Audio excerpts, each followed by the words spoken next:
Sound of that auction hammer still haunts me. One strike and our family's honor was gone. My father called it just a piece of metal.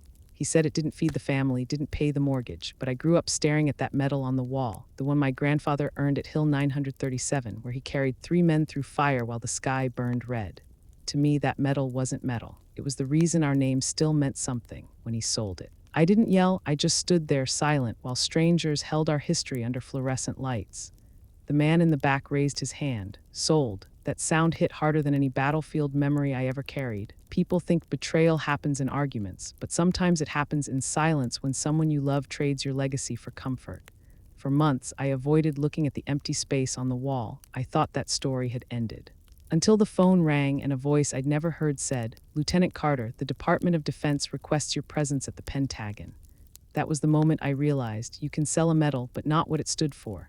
If stories like this remind you that honor still matters, hit like, share, and subscribe to Military Revenge. Because some battles aren't fought with weapons, they're fought with memory, courage, and the quiet fire that refuses to die. I never forgot the sound of that gavel. A single strike, sharp as gunfire, and everything that once defined us shattered. It was held in the back room of a pawn shop off Route 19, the kind of place that smelled of old tobacco and dusted velvet cases. The metal sat beneath a harsh light, its ribbon faded, its metal catching the reflection of strangers' faces. My father leaned on the counter like he was closing a business deal, not auctioning off a life's worth of sacrifice. He told the man behind the glass that it had belonged to his father, a hero who never liked the fuss anyway. His voice carried pride, but not the kind that honors anyone. It was the kind of pride that feeds off denial, that smooths over guilt with another drink. The man nodded, wrote a number, and handed him cash folded thick. I remember my father's hand shaking, not from regret but from excitement. I stood in the doorway wearing my old army jacket, the one I kept even after discharge. I wanted to stop him. But when you've grown up with a man who silences the room with a stare, sometimes silence becomes the safest weapon you have. I watched the metal leave our hands, watched history packed into a velvet box, and thought, so this is what dying honor looks like. When we got home that night, the house felt smaller. The wall where the metal once hung was bare, leaving behind a clean rectangle of brighter paint like a ghost photograph. My father poured himself bourbon and clinked ice against the glass as if celebration belonged to him. My mother pretended not to see, hovering between the kitchen and the hallway. Years of his decisions had carved lines into her that no wrinkle cream could erase. He said, "Bills don't pay themselves." And I said nothing, because nothing I said ever changed the math of his disappointment. He never understood that service wasn't about money or medals. It was about meaning. My grandfather knew that when he crawled through the jungle carrying men heavier than himself. I knew it when I came home from my first deployment and still stood to salute the flag even when no one was looking. That night I couldn't sleep. The air smelled like spilled bourbon and rain leaking through the window frame. I kept hearing the gavel again, louder each time, as if it wanted to hammer its truth into me. I had grown up believing that courage was hereditary, but what if cowardice was too? The next morning, my father acted as if nothing had happened. He asked me to pick up more coffee filters from town. I wanted to ask if he'd used the money already, but I knew the answer. The new truck in the driveway gleamed like a confession. It was the same dull silver as the metal he'd sold. I drove to town anyway. The road cut through fields where corn once grew, now filled with rusting tractors and quiet barns. I stopped by a small diner for coffee, sat by the window and traced circles on the cup rim. Across from me, an old veteran in a wheelchair wore a faded cap with his unit's patch. When our eyes met, he nodded. No words, just that quiet nod only soldiers understand. I nodded back, but guilt burned through me. If he knew what my father had done, would he still nod? A group of teenagers laughed near the jukebox, their voices bright and careless. The veteran smiled faintly at them, and I realized he wasn't judging. He'd already lived enough to forgive. Maybe that's what service does. It teaches you to carry disappointment the way you once carried ammunition. Heavy but necessary. On the drive home, clouds rolled over the hills. The truck tires hissed on wet asphalt. I passed the pawn shop again. Through the window, I saw the medal displayed behind glass, a small handwritten card that said Medal of Honor, Korean War. The man inside looked bored, reading a magazine. For a heartbeat, I imagined walking in, slamming my military ID on the counter and demanding it back. But my father's voice echoed inside me, "You always make things bigger than they are." I drove on. That evening, my brother stopped by. He had inherited our father's confidence, but not his shame. He congratulated Dad on the sale, calling it practical. He said medals belong in museums, not on dusty walls. I wondered if he even knew what the medal stood for. He'd never served. The closest he came to discipline was his golf handicap. When I couldn't take the laughter anymore, I went out to the porch. The air was cold enough to sting. Somewhere a dog barked and wind rustled through the sycamores. I stared at the horizon where the sky met the fields, a single dark line stretching forever. I whispered a name I hadn't said in years, Henry Allen Carter, my grandfather, the man whose courage built this family before we learned how to ruin it. I thought of his stories, the night he carried 3 wounded men down a hill they later called Hamburger Hill, his silence about the nightmares that followed, his soft smile when he saw the medal framed at last. He never bragged, never asked for recognition. He just said, when people forget, you remember them. Maybe that's why the wall felt so wrong without it, because forgetting is a kind of death too. That night I opened my old footlocker. Inside were photographs, letters, the smell of camphor, and paper memories. One picture showed my grandfather in uniform, holding the medal in his hands. Behind him, my father as a boy stood proud, too young to understand what he'd inherited. I slipped the photo into my pocket, like proof that once upon a time we were better than this. The next morning the phone rang early. Unknown caller. I almost ignored it. Then the voice spoke about my rank, Lieutenant Carter. My pulse jumped. The woman on the line said she was calling from the Department of Defense. She asked if I could come to the Pentagon for a meeting regarding the Carter family record. For a moment I thought it was some cruel prank. I hadn't worn a uniform in years. My service record was modest, nothing that reached the Pentagon. But her tone carried authority, the kind that leaves no room for doubt. She said the meeting concerned an item recently recovered in a federal investigation. An item. I said yes before I understood why. Maybe it was instinct. Maybe it was that small voice that whispers to every veteran that duty never really ends. After hanging up, I sat on the edge of the bed staring at my hands. They were steady again, the way they used to be before my father's choices made them shake. In the silence of that morning, I realized the story wasn't over. Sometimes history waits for the right generation to answer its call. I spent the next hours digging through my closet for my service jacket. The buttons were tarnished, they fit a little tighter, but when I put it on, the air felt lighter, like gravity itself had less hold on me. My reflection in the mirror looked older but not weaker. Maybe this was what resilience looked like, a woman who had stopped asking for permission to be proud. I drove north toward Arlington, the highway slicing through fields washed clean by rain. Radio off, mind racing. With every mile, the noise of family faded behind me. Ahead was something I couldn't name yet, justice maybe, or redemption, or just the simple need to face the truth that had been buried with my grandfather. When I passed the sign that said Pentagon next exit, my throat tightened. The last time I'd been there, I was receiving accommodation for logistics work during my second deployment. Nothing heroic, but it mattered. Now I was coming back not for recognition, but for closure.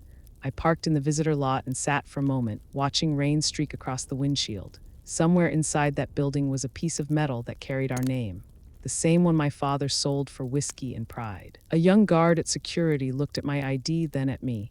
His eyes softened when he saw the uniform. "Welcome back, ma'am," he said. I smiled faintly. Welcome back, words heavier than they sounded. The corridors inside were colder than I remembered. Polished floors, the faint smell of disinfectant and paper. I followed the directions the woman had emailed me to room 417B. When I knocked, a man in a Navy dress uniform opened the door. He introduced himself as Colonel Henderson. He had that steady calm you only see in officers who have spent a lifetime keeping secrets. "Lieutenant Carter," he said, "thank you for coming on short notice. Please sit." The office was small, lined with files and flags. On his desk rested a sealed case, matte black, with a brass plate that read "Confidential Property of Carter Henry." My heartbeat stumbled. "We recently recovered this in an investigation involving stolen military artifacts," he said. "Your grandfather's Medal of Honor was among them. We verified serial numbers and historical records. It belongs to your family." I reached out but stopped just short of touching the case. "Why am I here?" He slid a single envelope across the desk. "Because your grandfather left a letter addressed to the next Carter to serve. That would be you." The envelope was yellowed, the handwriting neat and deliberate. The seal cracked easily, as if time itself had been waiting for this moment. Inside, a single page, "If this ever leaves our bloodline, may it find its way back through the one who still understands duty." There was no signature. He didn't need one. I knew that script by heart. Colonel Henderson nodded toward the case. "It's yours, Lieutenant, officially and rightfully." I opened the lid. The medal lay inside on a bed of blue velvet. The metal shone under the fluorescent lights, but I swear it carried a warmth of its own.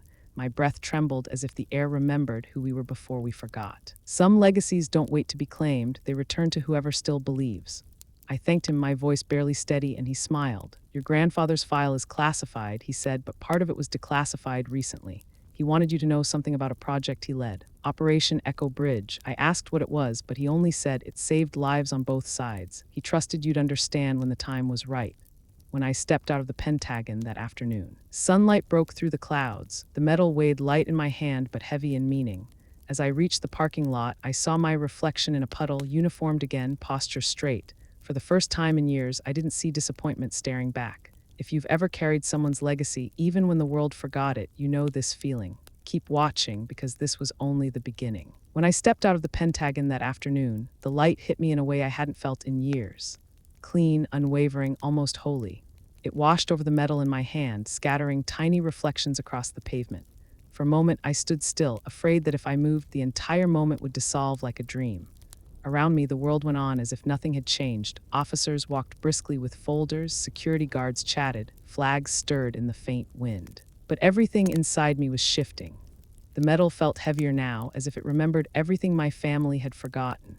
Its weight pressed against my palm, a silent reminder that the story wasn't finished.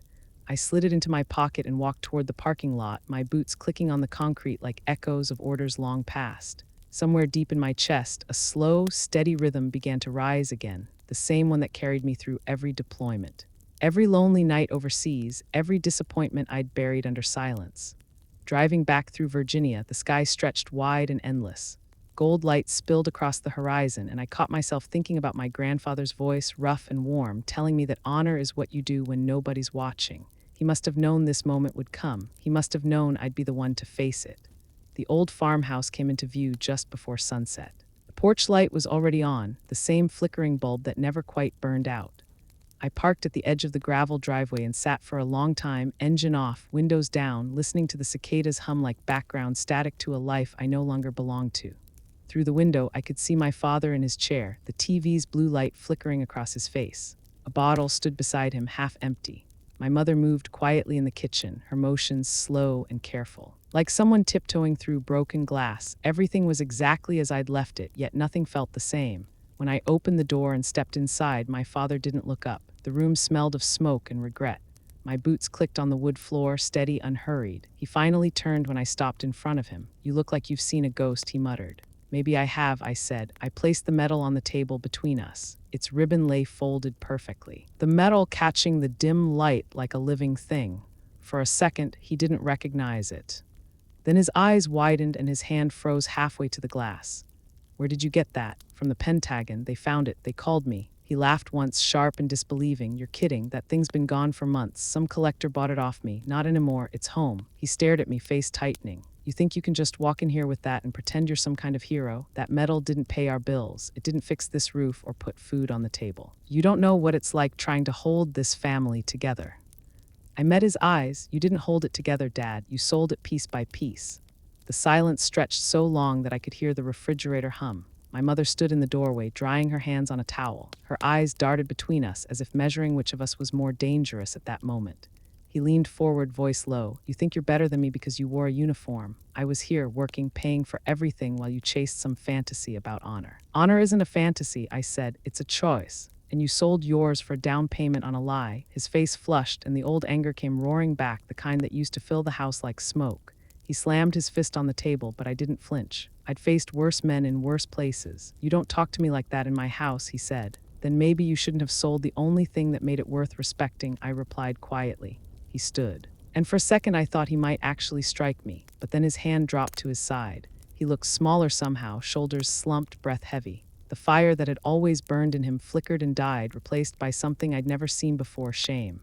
I didn't know, he whispered. I didn't know they'd call you. You didn't need to, I said. Grandpa knew. He left this for whoever still believed in what he fought for. Turns out that wasn't you.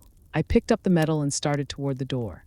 My mother reached out as I passed, her fingers brushing my sleeve. Her eyes were wet. Evelyn, wait. I stopped. He's not a bad man, she said softly. He's just tired. The war broke him long before you were born. I turned, meeting her gaze. The war didn't break him, Mom. He broke himself. The rest of us just learned to live around it. Outside, the air felt cleaner. The stars were beginning to bloom across the sky. Small and defiant. I sat on the porch steps and stared at the metal, turning it over in my hands. Its surface caught reflections of the porch light, the trees, even my own face. Maybe honor wasn't about being perfect. Maybe it was about refusing to stay broken. I thought about my grandfather again, about the stories he never told and the ones he left for me to finish. Somewhere between the lines of his letter, I felt his faith pressing against my heart. "You can't change where you come from, Evelyn," I imagined him saying, "but you can decide what it means." I stayed there until the crickets grew louder and the air cooled enough to raise goosebumps on my arms. Then I stood, walked back inside, and hung the medal on the empty nail where it belonged. My father didn't say a word. He just stared at it from his chair, eyes unfocused, as if seeing it for the first time. In the stillness, I thought about the generations before me, men and women who carried burdens, who stumbled but stood again. Every family has its broken pieces, but maybe we're meant to be the glue that holds them together, not the hands that shatter them. I drove back toward the memorial park where Grandpa's name was carved in stone. The road wound through early morning fog, thin and silver. When I arrived, the grass was wet with dew. I knelt beside his marker, laid the medal across the marble, and whispered, "I brought it home, Grandpa. You can rest now." For a long time, I stayed there, tracing his name with my fingertips. The letters felt cold, but my chest felt warm. A new kind of peace had settled there, the quiet kind that comes only after the storm has finally passed. Behind me, the sun lifted over the trees, spilling light across the memorial. It caught the edges of the metal until it gleamed like fire. I smiled through the tears that blurred my vision. Back at the house, my father was standing on the porch when I pulled in. He looked different, older, worn, sober. When I stepped out of the car, he didn't speak right away. Then in a voice low enough to almost miss, he said, "I saw you leave this morning."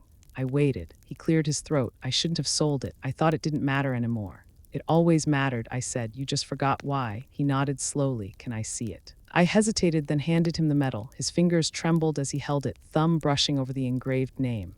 For the first time, his eyes filled. He whispered, "He would have been proud of you." "Maybe, but what about you, Dad?" He looked at me, a flicker of something like humility crossing his face. "I don't know," he said, "but maybe I can start by earning that back." For once, I believed him.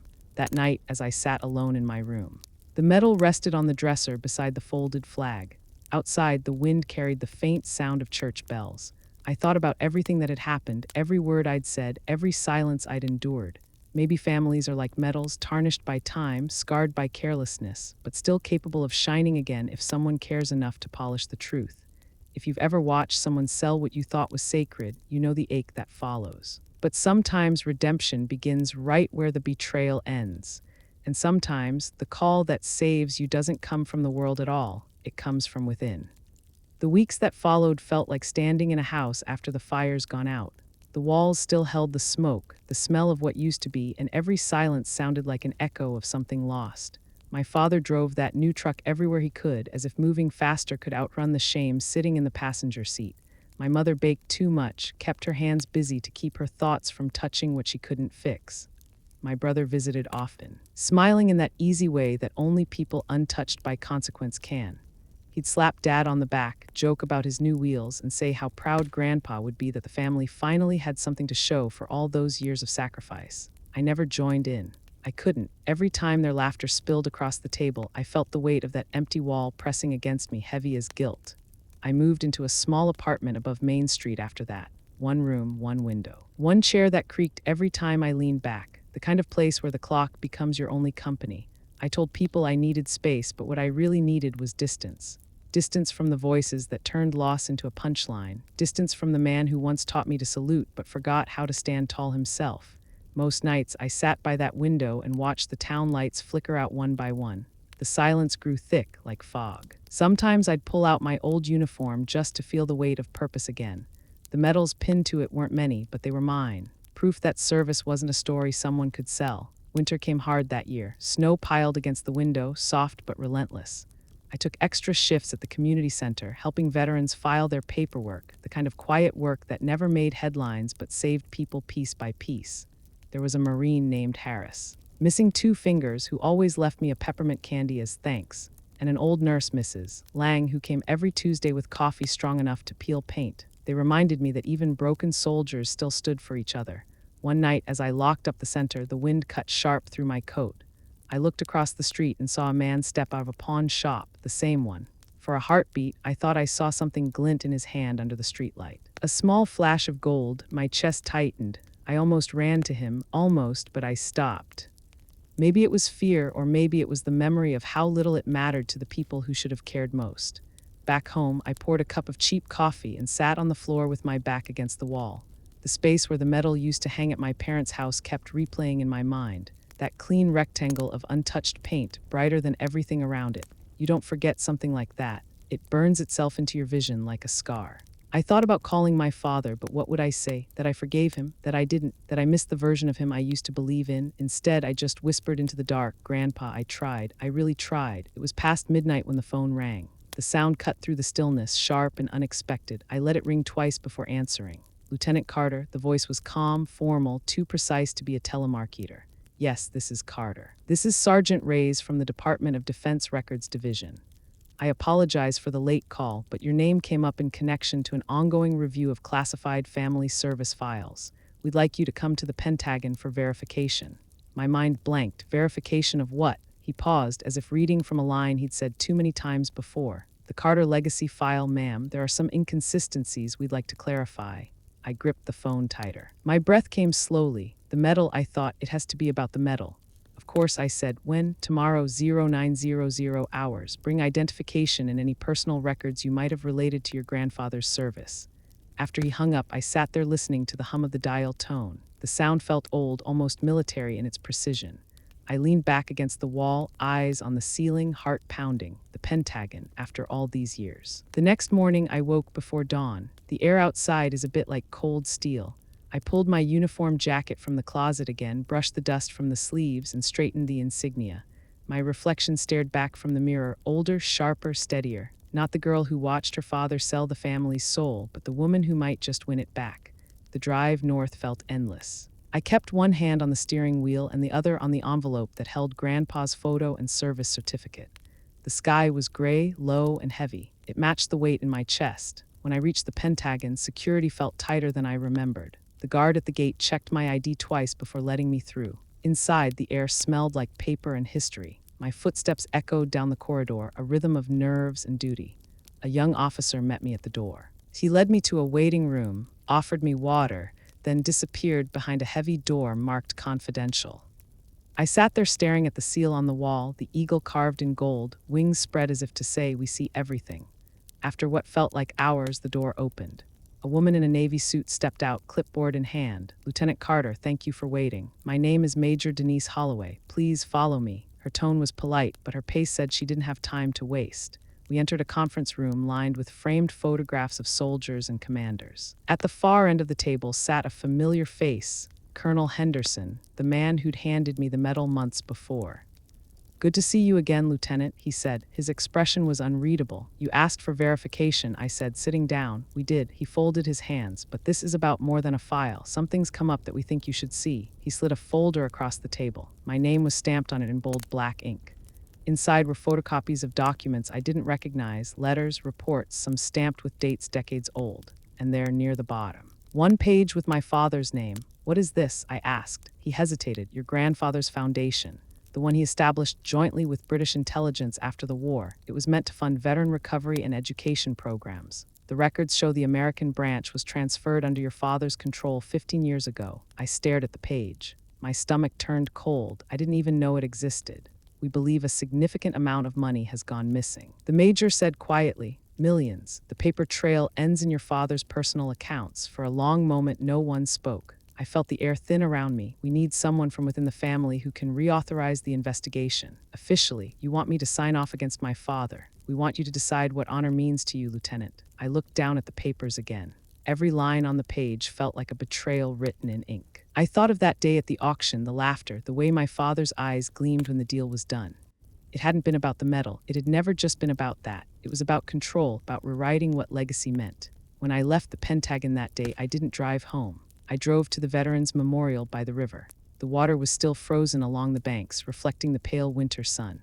I stood there with the folder in my hands, the papers rustling in the cold. The question echoed in my mind, what does honor mean? I thought of Grandpa again, of his voice steady as a drumline saying, "Some things you don't inherit, you earn them." I knew what I had to do. Sometimes the hardest battles are fought against people who share your last name, and sometimes the only way to save a legacy is to break the silence that protects it.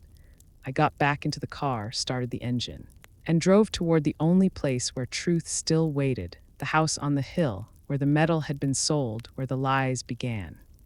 The road stretched ahead, long and quiet, like the calm before a reckoning, and for the first time in a long while, I didn't feel afraid. I felt ready. The drive back to the house felt like marching toward a battlefield I'd already lost once.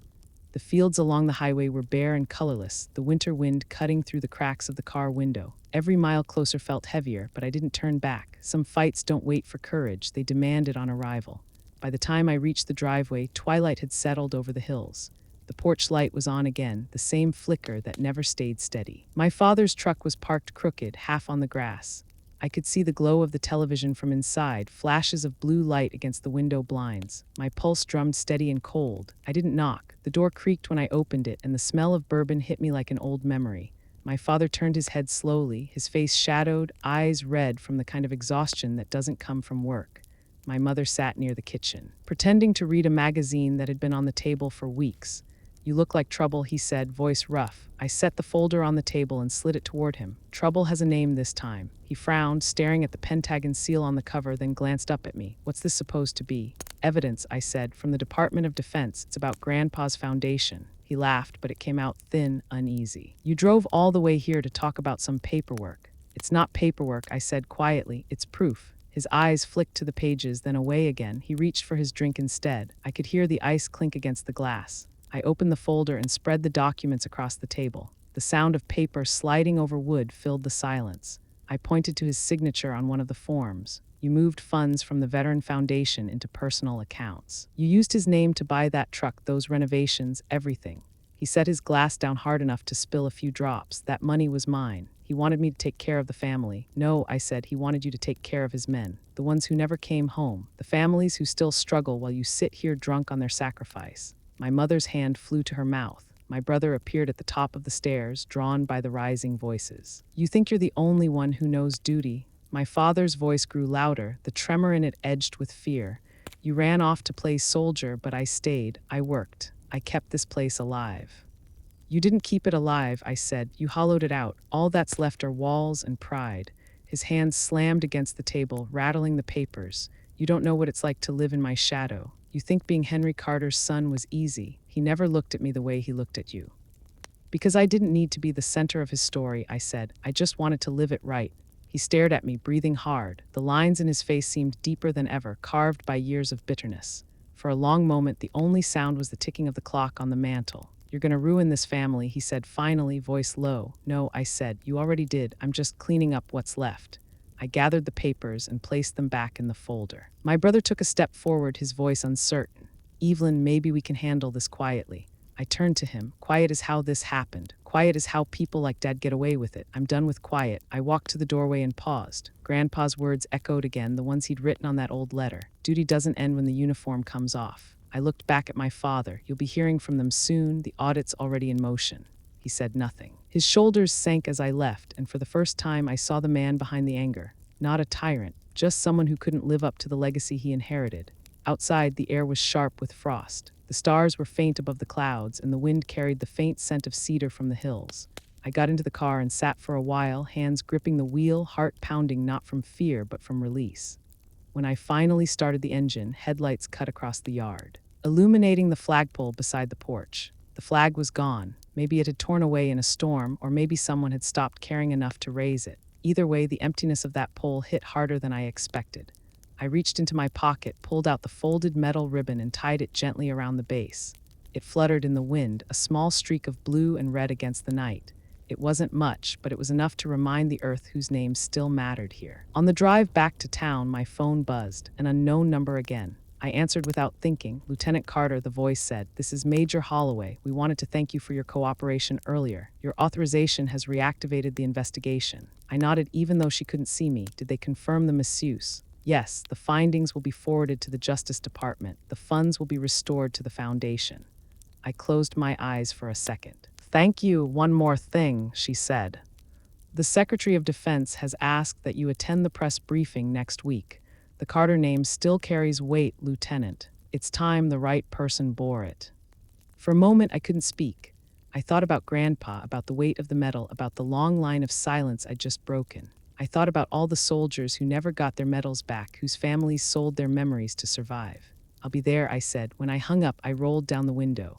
Cold air rushed in, sharp and pure. The ribbon around the flagpole faded in the rearview mirror, but it didn't matter. The message had been sent. The silence was finally over. That night, I sat at my kitchen table, the medal resting in front of me. Its reflection shimmered in the lamplight. I ran my finger over the engraved name Henry A. Carter. The letters caught the glow, steady and bright. For the first time since that auction, I felt peace. Not the kind that comes from winning, but the kind that comes from knowing you've done what needed to be done, no matter the cost. Some people inherit land, some inherit wealth. I inherited a question. What would you do when your family's honor is on the line? And I finally had my answer.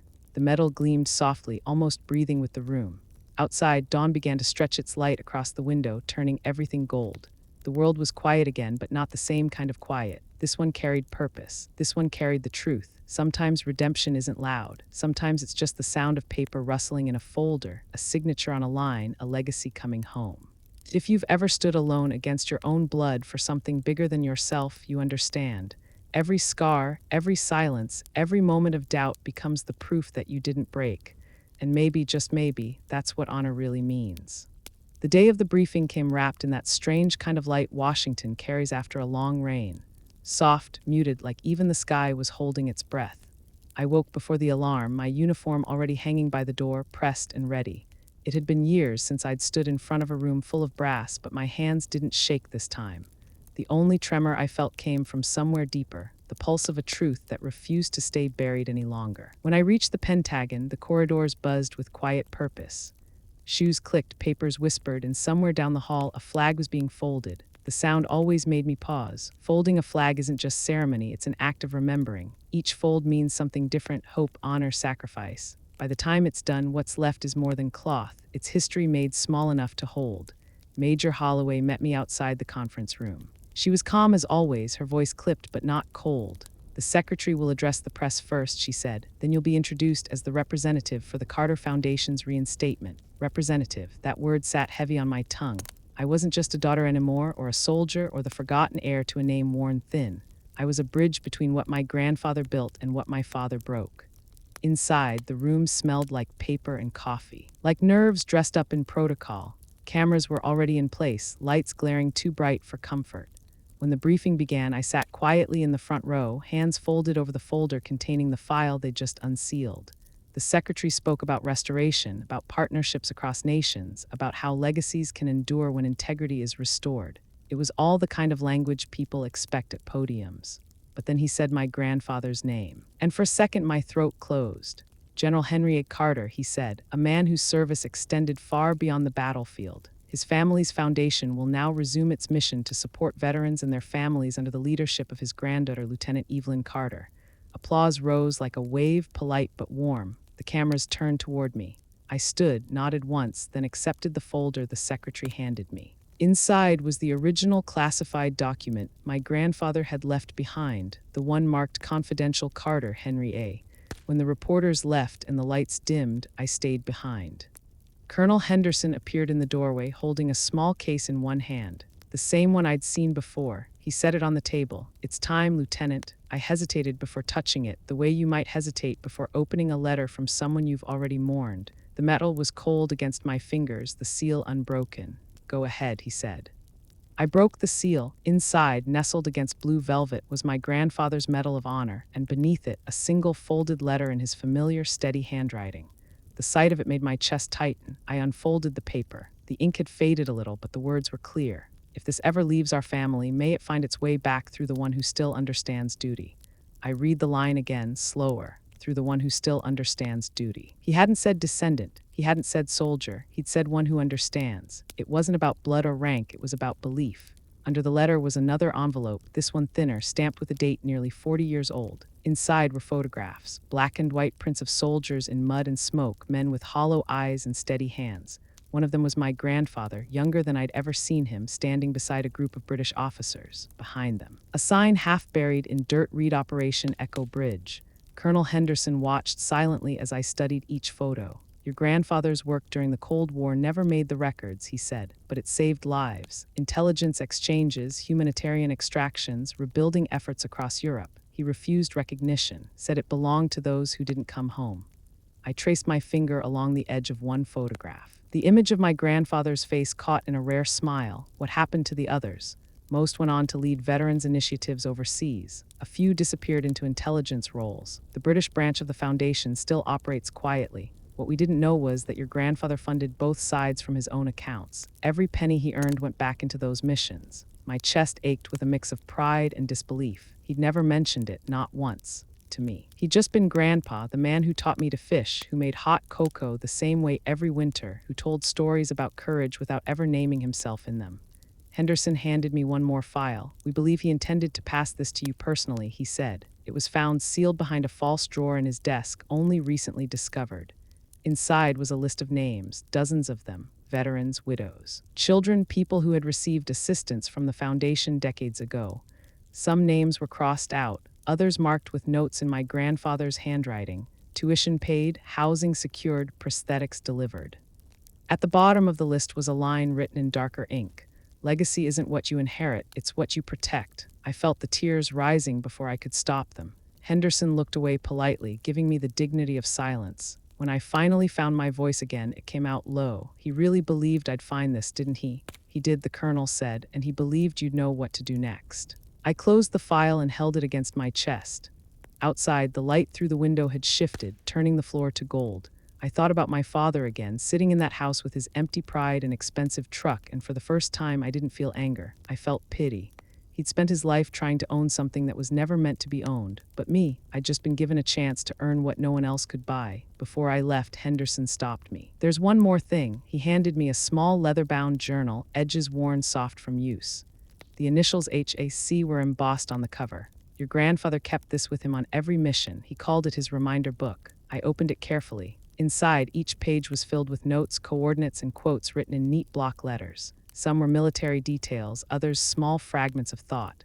One page reads simply, "When courage runs out." Remember who you're standing for. I closed the book slowly, my hands steady now. That night, I drove back through the city, the metal resting beside me on the seat. Streetlights flashed across it in rhythm with my thoughts. The mission he'd left me wasn't about revenge or redemption anymore. It was about rebuilding what time and greed had torn apart. At a red light, I looked up and saw the reflection of the metal in the rearview mirror. Behind me, the past shimmered like a ghost. Ahead, the road stretched wide and waiting. I whispered into the dark, "Grandpa, I hear you. I'll finish what you started." When I got home, I set the metal on the table and placed the journal beside it. The apartment was quiet except for the ticking of the clock. I thought about how easily life can shrink when you stop fighting for what matters and how wide it can grow again when you finally do. Sometimes life doesn't give you closure, it gives you a mission. And that mission becomes the only kind of peace you can live with. The next morning, I called Major Holloway. "I'm ready," I said. "Tell me where to start." She didn't sound surprised. "I thought you might say that." And just like that, the next chapter of the Carter legacy began, not in a courtroom, not in a ceremony, but in a quiet office where one woman decided that duty, once lost, could still be found. If you've ever opened a letter from someone you thought was gone, you know the feeling. The rush of memory, the sting of truth, and the strange peace that follows when you realize you're not just reading their words, you're becoming them. The next day began with the kind of silence that hums before change. I woke before dawn, unable to shake the thought of the journal lying beside the metal. Its weight on the table had pulled at me all night, whispering that it held more than just memories. I brewed a pot of coffee, poured a cup, and sat in the dim light, opening the cover again. The handwriting was small and deliberate. Each stroke carved with the precision of a man who'd learned that words can be as dangerous as bullets.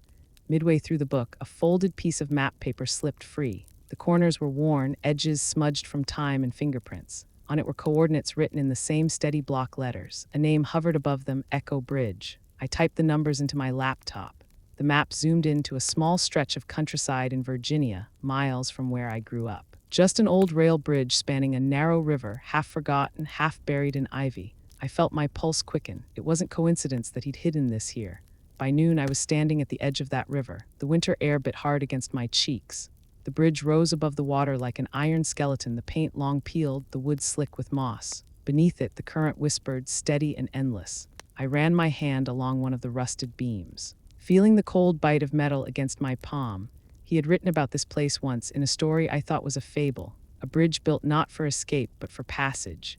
He'd said it was where good men crossed unseen, where silence was the cost of survival. I thought he meant it metaphorically back then. I was wrong. As I walked along the embankment, I noticed something glinting under the weeds, a small brass plate, corroded but still legible. It read, "Dedicated to Operation Echo Bridge, 1959. Below it, a line etched so faint I had to crouch to read it, "Service Beyond Borders." I traced the words with my fingertips and felt the weight of what they meant. This was no ordinary mission. My grandfather had built this bridge, or helped preserve it, as a symbol of the alliance he'd once forged. The journal mentioned relief convoys, secret exchanges, aid routes. But if that was true, why had it all been buried? Back in my car, I opened the journal again. Toward the back, his handwriting grew shakier, the lines more fragmented. One page read, "If the bridge still stands, so does the promise. Find the files, trust Edmund." The name stuck out, Edmund. I remembered hearing it before, buried deep in one of the old British commendation letters found in the Pentagon file. Sir Edmund Fairchild, a private secretary to the royal liaison during the Cold War. My grandfather had written to him often. That evening, I sent an email to the address listed on the Foundation's British correspondence page. I didn't expect a reply, but within hours, one arrived. "Lieutenant Carter," it read, "we've been expecting your message. I represent the Remembrance Council. Sir Edmund has asked to meet with you personally regarding Operation Echo Bridge. Shall we arrange travel?" The following week, I landed in London under a grey sky that looked heavy enough to fall. The air smelled of rain and iron, familiar in a way that made me ache. A man in a dark suit met me at the gate, holding a placard with my name printed neatly across it. His accent was clipped, his expression unreadable. "Welcome to London, Lieutenant Carter. Sir Edmund is expecting you at the Royal Archives." The drive through the city felt dreamlike, the cobbled streets glistening from rain, the steady rhythm of wipers against glass. When we arrived at the gates of St. James's Palace, I had to catch my breath.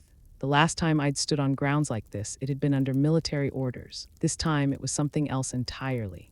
Inside, the corridors were lined with portraits and silence. The air smelled faintly of old paper and polish. When I reached the inner chamber, an elderly man stood waiting, posture still as an officer's, eyes sharp as steel. "Lieutenant Carter," he said, offering his hand. "I'm Sir Edmund Fairchild. Your grandfather spoke of you before his passing." His grip was firm, the kind that communicates respect without words. "We've kept his files sealed for decades," he continued. "But the time has come to open them." He led me down a narrow stairwell into a room that smelled of ink and dust. Shelves stretched high, filled with boxes labeled with faded insignias, MOD, NATO, U.S. Army. In the center sat a table with one file waiting. The label read Operation Echo Bridge. Sir Edmund removed his glasses and sighed. "Few knew the full truth of this mission.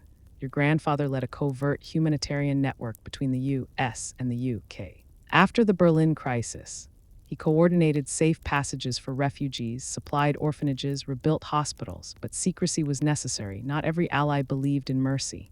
He opened the folder. Inside were photos, men shaking hands across borders, crates of medical supplies stamped with both flags, children smiling beside soldiers. And there in one photo was my grandfather standing at the bridge I'd visited days before.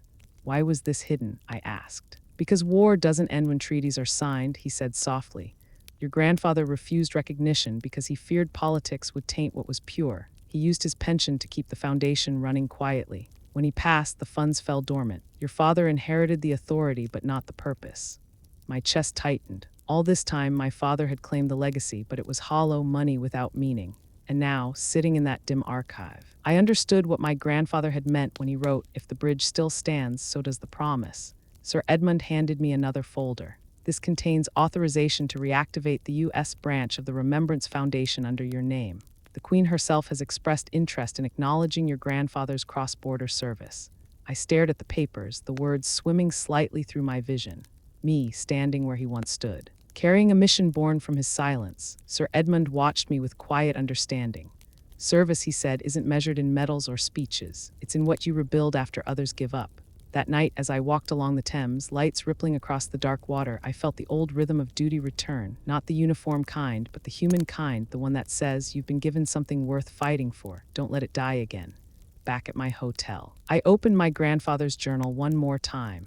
At the very end, one final entry waited in faint, uneven ink. "Evelyn, if you find this, remember that bridges aren't just built from steel. They're built from people who still believe the other side is worth reaching."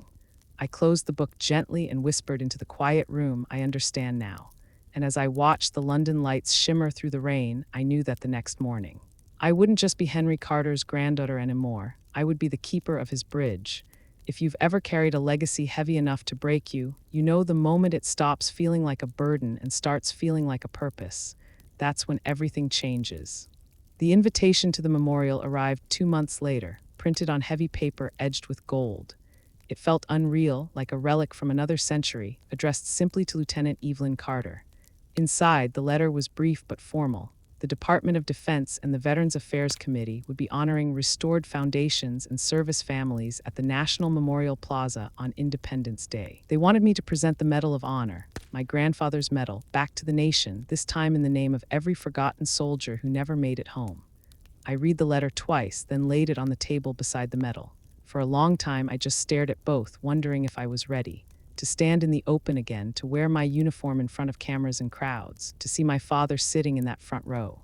The day arrived beneath a sky so blue it looked painted. Air smelled of summer grass and polished brass. Flags lined the plaza, their fabric snapping softly in the wind. Veterans sat in neat rows, their uniforms pressed, medals glinting under the morning light. Families filled the benches behind them, some holding framed photos, some holding hands. I walked up the marble steps to the stage, each step echoing like a heartbeat. When I reached the podium, the crowd quieted. The announcer's voice carried through the speakers, steady and warm. Today we recognize the Carter Foundation for its service beyond the battlefield and the family that carried its legacy through 3 generations of sacrifice. The applause rolled through the plaza like a wave. I stood at attention in my dress blues, sunlight glancing off the polished buttons. For a moment, I saw my reflection in the glass podium, older, steadier, but still that same girl who once stood frozen in an auction house watching her father trade honor for a handful of bills. And then, as if the world folded back on itself, I saw him. My father, sitting in the front row, shoulders stiff, hands gripping his hat. The truck was gone, the arrogance too. He looked smaller, quieter, but his eyes never left the medal in my hand. I took a slow breath, then began to speak. My grandfather taught me that honor isn't something you wear, it's something you keep alive when the world forgets. This medal doesn't belong to one man or one family. It belongs to everyone who's ever carried duty heavier than their own heart, to every soldier who came home and everyone who didn't, to every daughter who stood up when silence would have been easier. I paused, scanning the faces. Old veterans nodded slowly, some wiped at their eyes. When I was younger, I believed legacy was something you inherited, I continued. But now I know better. Legacy isn't handed down. It's rebuilt over and over by the ones who refuse to let it die. The wind picked up then, catching the edges of the flag behind me. I looked toward my father again. His head was bowed now, the brim of his hat shadowing his face. For the first time, I saw remorse instead of resistance. He wasn't the man who sold a medal anymore. He was the man watching his daughter bring it home. I lifted the medal, its gold catching the sun until it burned like light itself. Some inherit wealth, I said softly. Others inherit a duty that never dies. Silence followed, deep and absolute. Then came the sound, the sharp crack of the first rifle salute. 1, 2, 3. The notes of taps floated across the plaza, thin and perfect. Every head bowed. When it ended, I saluted, not to my father, not even to the crowd, but to the man who had carried 3 wounded soldiers through fire, who had written a single line that had guided me through everything that followed. If this ever leaves our family, may it find its way back through the one who still understands duty. The applause came after, slow at first, then rising until it filled the air. As I lowered my hand, I felt something shift inside me, not victory, not pride, but release. After the ceremony, people came to shake my hand. Veterans, young and old, mothers holding folded flags, children asking questions about courage. A reporter asked how it felt to reclaim a family legacy. I smiled and said, I didn't reclaim it, I just remembered it. Later, when the crowd thinned, I walked down from the stage toward the memorial wall. The names stretched farther than the eye could see. I found my grandfather's engraving, traced it with my fingertips, and placed the medal beneath it for one last moment. Its reflection shimmered in the polished stone, catching the faces of those who stood nearby. Behind me, I heard slow footsteps. My father. He stopped beside me but didn't speak right away. His hands trembled slightly as he took off his cap. I watched you up there, he said finally, his voice rough but steady. You did right by him. I turned to face him. His eyes were wet, but there was something different in them now, a quiet acceptance. So did you, I said. You came. He nodded, swallowing hard. I didn't think I had the right to. You do now. For a moment, neither of us moved. The air felt heavy with things we couldn't say. apologies too late to matter and forgiveness too real to need words. He looked at the medal again, still resting beneath the name. He'd be proud of you, he whispered. I smiled faintly. He'd be proud of us. We stood there until the crowd faded and the music stopped. Then together, we lifted the medal from the stone and carried it to the foundation's display case nearby. As I placed it inside, I caught my father's reflection beside mine, two Carters, bound not by blood or inheritance, but by the choice to remember what mattered. That evening, as the sun dipped low and the sky turned amber, the plaza grew quiet again. The flags moved in the breeze, and somewhere in the distance, a bugle called the final note of the day. I looked once more at the medal shining in its glass case, light rippling over it like water. It no longer belonged to me alone. It belonged to everyone who ever learned that honor, when tested, only grows stronger in the hands of those who carry it with love. And in that moment, I understood what my grandfather had been trying to teach me all along, that true legacy isn't something you leave behind, it's something you live. Every single day until it becomes part of someone else's story. If you've ever stood before the memory of someone you lost and felt them there beside you, you already know. That's how legacy survives, through us, through the bridges we rebuild, through the duty that never dies. The drive home from Washington felt lighter than it had in years. The medal rested on the passenger seat beside me, glinting every time sunlight slipped through the trees. For the first time since that auction years ago, I wasn't carrying the weight of what was lost. I was carrying what had been found. When I reached the old Carter farmhouse, the air smelled like rain and fresh earth. The porch steps still creaked the same way, but the house looked smaller now, as if time had finally caught up to it. My father's truck wasn't in the driveway. For a second, I thought maybe he'd left again, another silence, another escape. But then I heard the sound of hammering from the barn. He was there, sleeves rolled up, working with steady focus I hadn't seen in years. Boards were stacked neatly along the wall, and a small wooden frame was taking shape in the center of the floor. He looked up when he heard my footsteps. The tension that once filled the space between us was gone. What replaced it was something quieter. I figured you'd stop by, he said, setting the hammer down. I smiled faintly. You've been busy. He wiped his hands on a rag and nodded toward the half-finished structure. It's a display for the foundation. I thought maybe they'd want to show more than the medal. Photos, letters, your grandfather's journal, all of it. I stepped closer, running my hand over the smooth edge of the frame. You're building this, he shrugged. But there was pride in his voice. Seems fitting. I built the shelves that held his rifle when I was a kid. Guess I'm still trying to make up for the things I tore down. We stood there in the quiet for a moment, the sound of the wind pressing gently through the cracks in the barn door. It felt strange, standing beside him without anger gnawing at the air. He reached into his pocket and pulled out something wrapped in cloth. This came for you, he said. Inside was a folded letter, sealed with a small wax emblem, an eagle crest surrounded by laurels. The paper was thick, official. I opened it carefully. It was from the Department of Defense and the British Remembrance Council, announcing that the Carter Foundation had been fully reinstated with a new mission focus: veteran mentorship, family housing, and international aid programs under Operation Echo Bridge. At the bottom, 2 signatures waited, mine and his. He had already signed. I didn't think you'd mind, he said, his tone quiet. They said it needed both of us, the last of the Carters. My throat tightened. No, I don't mind. He looked at me then, really looked the way he used to when I was a kid trying to win his approval. But this time he wasn't searching for what I'd done wrong. He was seeing me as I was, no medals, no arguments, just his daughter. I sold our honor once, he said softly. Didn't realize I was selling my own soul with it. I can't fix what I broke. But I can help you build what comes next. That weekend, the town gathered at the community center. Veterans from every branch showed up, some in uniform, some in plain clothes, all carrying stories stitched into their posture. The new Carter Foundation banner hung behind the stage, simple white lettering over deep navy blue. Under it, a table displayed the restored Medal of Honor, my grandfather's journal, and the photographs from Operation Echo Bridge. I stood beside my father as people filed past, pausing to read the notes or trace their fingers over the glass. For once, the Carter name wasn't whispered with judgment. It was spoken with respect. An old Marine came up to my father, his hand trembling as he extended it. Your father saved my unit in '59, he said. I thought those records were lost forever. Thank you for bringing this back. My father's eyes filled, and he shook the man's hand firmly. It was time, he managed, after the ceremony. When the crowd began to thin, I looked around the hall. The veterans were laughing, sharing stories. A few young soldiers stood at the back, listening quietly as if absorbing what legacy really meant. The world had tilted in some small, permanent way.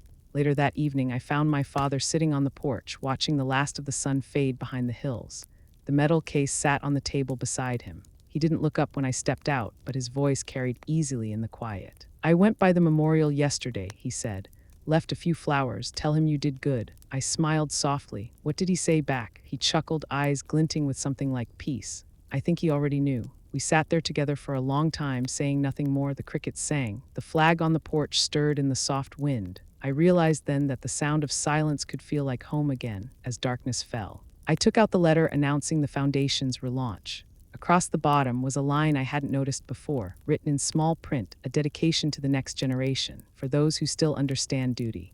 I thought of my grandfather's letter, the one that started it all, and of the bridge that still stood in Virginia, rusted but strong. I thought of the veterans rebuilding their lives, of the young soldiers who would carry these stories forward. Honor had come full circle. Not because we chased it, but because we finally understood it. The next morning, I stood at the edge of the property with my father as construction crews began setting up new signs for the Carter Foundation headquarters. He handed me a mug of coffee and nodded toward the field where the new training center would stand. "He'd have liked this," he said. "Something real, something that lasts." I looked at the rising sun, its light spilling over the old farmhouse, and nodded. He'd have liked that we built it together. My father smiled small. Genuine, unguarded. For the first time in my life, he looked free. When the wind picked up, it carried the sound of hammering and laughter from the workers nearby. It sounded like a heartbeat. And for the first time in a long time, I believed that maybe redemption wasn't something you earn in one moment. Maybe it's something you build nail by nail, choice by choice, until even the ghosts decide to rest.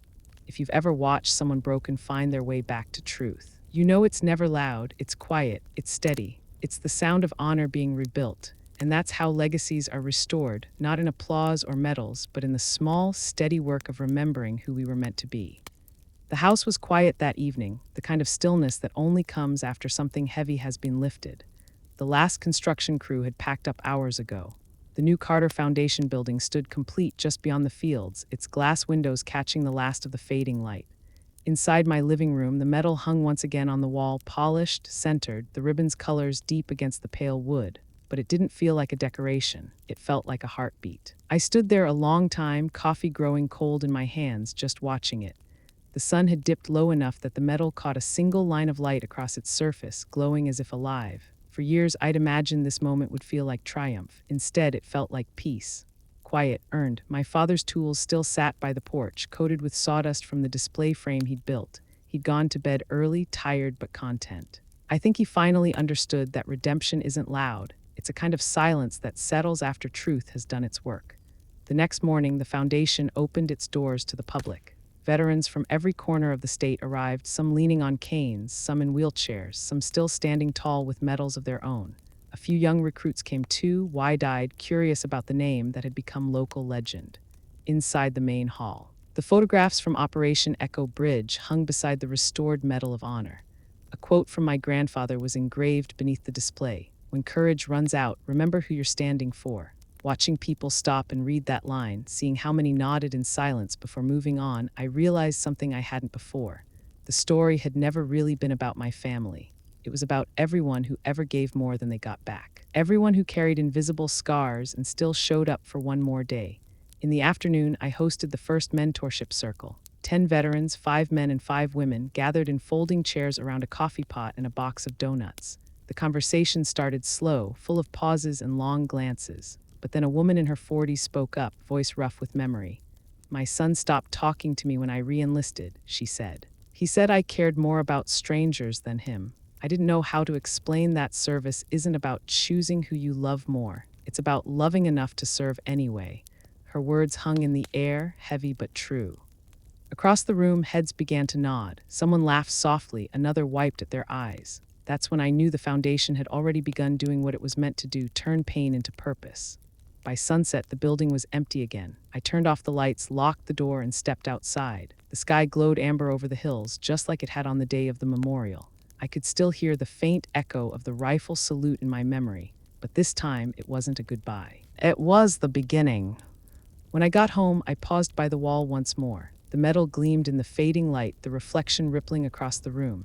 Beneath it, I'd framed my grandfather's final letter, the ink now faded to brown. The last line read, "If this ever leaves our family, may it find its way back through the one who still understands duty." I whispered softly, "It found me, Grandpa, and I'll make sure it never gets lost again." Then I stepped back and looked around the room, the empty chair by the window, the quiet hum of the radio, the faint smell of pine from the old floorboards.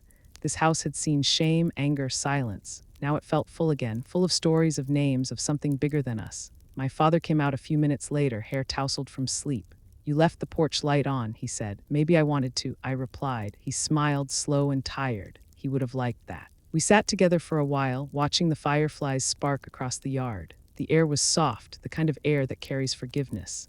I could feel him beside me, not as the man who had fallen, but as the one who had found a way to stand again. When I went back inside, I turned off every light but one, the one shining on the metal. It cast a quiet glow across the wall, steady and warm. I hung my uniform jacket beneath it. The way my grandfather used to hang his after every mission, not as a symbol of pride, but of promise, to every soldier forgotten. Her daughter told her it wasn't enough. To every family that thought legacy could be bought or buried. My family once sold that medal for money, but the world gave it back in meaning, because honor can be lost but never destroyed.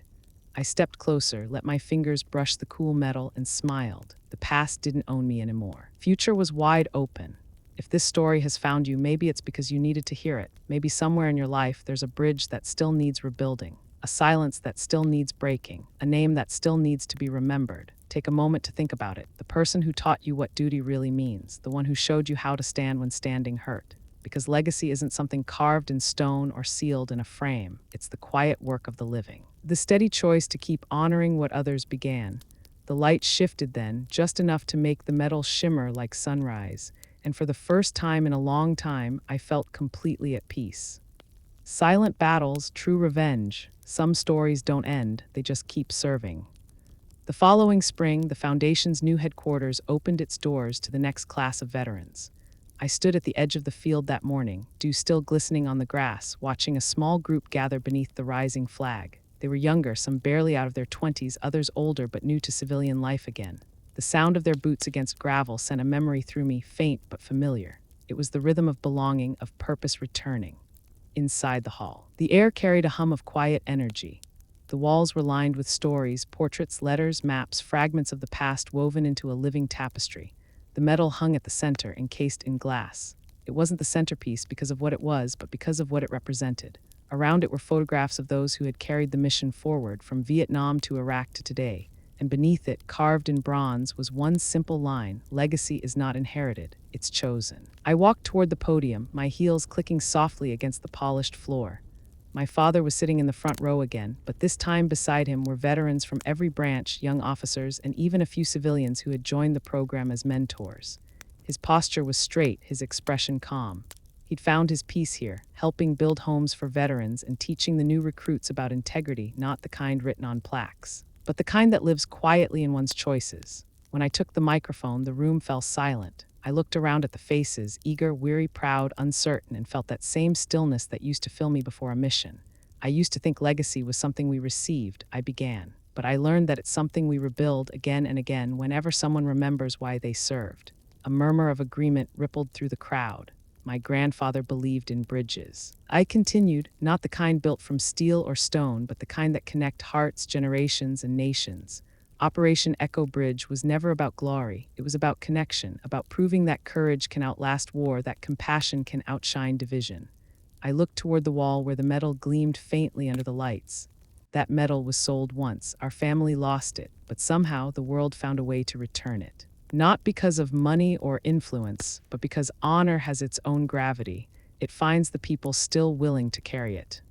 A young man in the second row lifted his head slightly.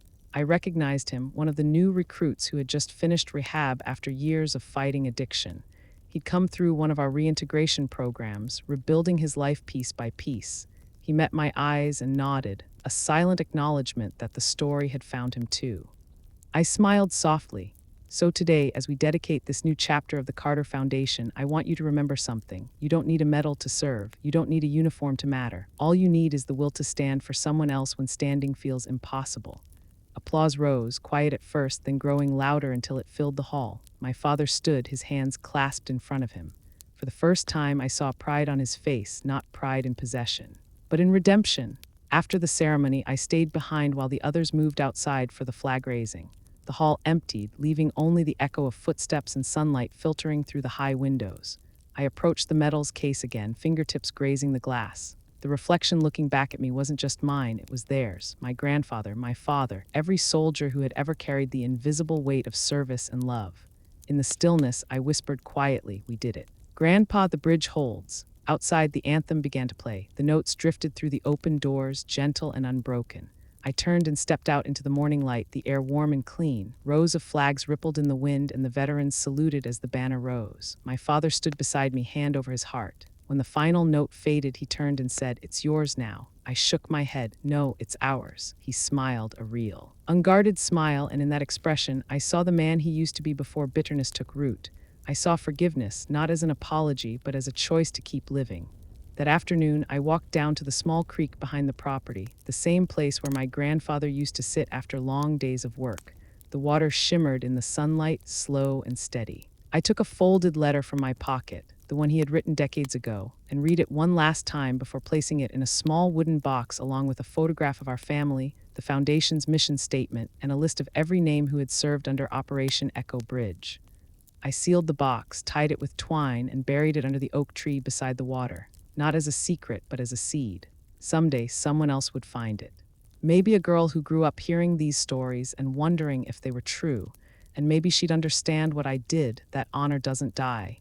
It just waits for someone brave enough to carry it again. When I stood up, the wind swept through the trees, scattering the leaves in golden arcs. The sound reminded me of the rustle of medals and flags, of parades and salutes, of history breathing. I looked toward the horizon, where the sun was setting behind the hills, painting the world in amber light. The Carter name didn't stand for wealth or power anymore. It stood for service, for duty, for the quiet, steady promise that no one who gave everything would ever be forgotten again. I turned to leave, but before I reached the path, I stopped and looked back once more. The metal's reflection shimmered through the window of the Foundation's hall, catching the light like a signal. To anyone who saw it, it might have looked like a symbol of victory. But to me, it was a reminder, a promise renewed. Honor can be lost, but it never disappears. It waits in the hands of those who still believe. If this story has touched you, take a moment to think about your own legacy. The names you carry, the people who stood for you when you couldn't stand alone, share their story, say their name, keep the bridge alive. Because someday someone will be looking for it, and your light might be the one that leads them home. The wind shifted again, and somewhere in the distance, I swore I could hear my grandfather's voice, warm and proud as ever. "Good girl, mission accomplished." The metal caught the last glint of daylight, and the screen faded slowly to black. Silent battles. True revenge. Subscribe and share your story below. That night, as I looked at the metal glimmering softly on the wall, I finally understood what legacy truly meant. It wasn't about the metal itself or even the stories carved into its metal. It was about every life that had touched it, every act of courage it had witnessed, every hand that had refused to let honor die. I thought of my grandfather carrying wounded soldiers through fire, of my father rebuilding what he once broke, of the young veterans now stepping into a world that would test them just as fiercely. And I realized that legacy isn't a line we inherit, it's a light we keep alive. We all have something worth protecting. Maybe it's a memory, maybe it's a promise. Maybe it's someone who once believed in us when no one else did. That's what honor really is. It's not loud, it's not perfect. It's the quiet strength to keep showing up. So tonight, as this story ends, I want to leave you with a question. Who in your life taught you what duty truly means? Who showed you that integrity isn't for medals or applause, it's for the moments no one will ever see? If this story touched your heart, take a moment to honor them. Like, share, and subscribe to Military Revenge, a place where silent battles are remembered, where courage is never forgotten, and where every story reminds us that true revenge is redemption. Silent battles, true revenge. I'm Evelyn Carter, and this was my story, but maybe in some way it's yours too.